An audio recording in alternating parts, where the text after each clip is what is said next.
नागपूर महानगरपालिकेच्या प्रचाराच्या रणधुमाळीमध्ये आता आपण आलेलो आहे प्रभाग 28 मध्ये। नवीन नागपूर आणि विकसित होणारा भाग म्हणून या प्रभागाला पाहिलं जातं। काहीसा जुना नागपूर आणि काहीसा नवीन नागपूर, वेगवेगळं जातीय समीकरण नागपूर मधला असलेला मोठा ताजबाग देखील याच परिसरामध्ये। त्यामुळे या प्रभागाची निवडणूक ही रंगतदार असणार। आपल्यासोबत भाजपचे उमेदवार आहेत, पिंटू जलके आहेत। या आधी त्यांनी स्थायी समितीचं अध्यक्षपद देखील नागपूर महानगरपालिकेत भूषविलेलं आहे। भाऊ, तुम्हाला अनुभव आहे सगळ्या प्रशासकीय याचा, आता पुन्हा निवडणुकीला सामोरं जात आहे, कुठल्या आश्वासनांसह तुम्ही सामोरं जात आहे, जनतेचा कसा प्रतिसाद तुम्हाला मिळतो?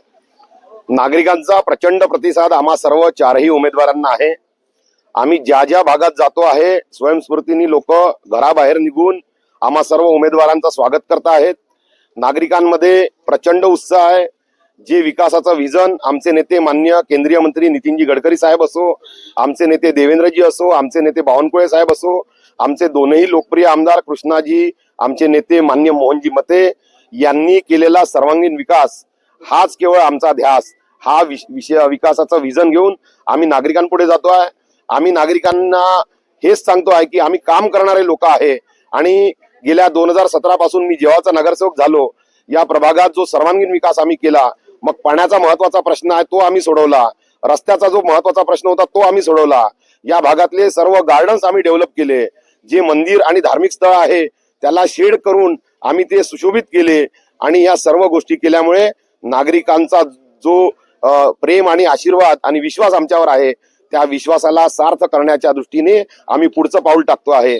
आम्ही नागरिकांना आश्वासित करतो आहे की हे पहिलं विकासाचं पाऊल होतं, पुढचं जे पाऊल आहे ते आमचं डेव्हलपमेंटचं टेक्नोसॅव्ही दृष्टीने आमचं राहणार आहे। मग त्यात ई लायब्ररी असो, हॉस्पिटलची निर्मिती असो आणि विद्यार्थ्यांकरिता एक उत्तम शाळा सीबीएसई पॅटर्नची ते निर्मिती असो, या सर्व विकासाचं विजन घेऊन आम्ही पुढचा टप्पा गाठतोय। निश्चितच नागरिकांचा प्रचंड प्रतिसाद आम्हाला मिळतोय। नक्कीच तुम्ही नगरसेवक झाल्यावर कुठल्या गोष्टींना तुम्ही प्राधान्य द्याल, कुठल्या गोष्टी प्राधान्याने सोडवा?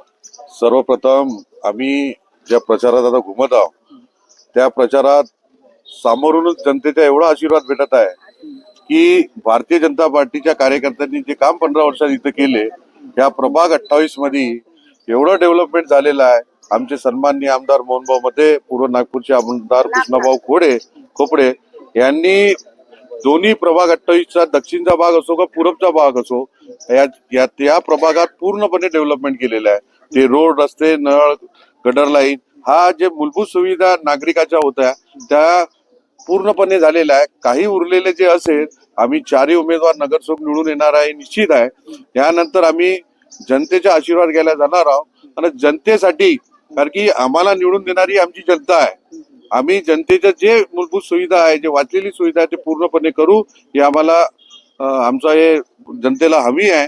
आणि ज्या पद्धतीने आम्हाला आशीर्वाद भेटून आला, आमचे चारही उमेदवार हे प्रचंड बहुमताने निवडून आली एवढी आम्हाला आशा आहे। नक्कीच कुठला आश्वासन तुम्ही जनतेला द्याल नगरसेवक म्हणून निवडून आल्यानंतर? मी आधी मुलांसाठी गार्डन आहे, ग्रीन जिम आहे, महिलांसाठी योगा शेड आहे। हे तर आमचे आमदार कृष्णभाऊ खोपडे आणि मोहनभाऊनी हे खूप सुंदर कामं केले, त्याच्यातून आम्हाला खूप प्रतिसाद मिळत आहे आणि जागोजागी आमचावाला खूप मोठा सत्कार होत आहे।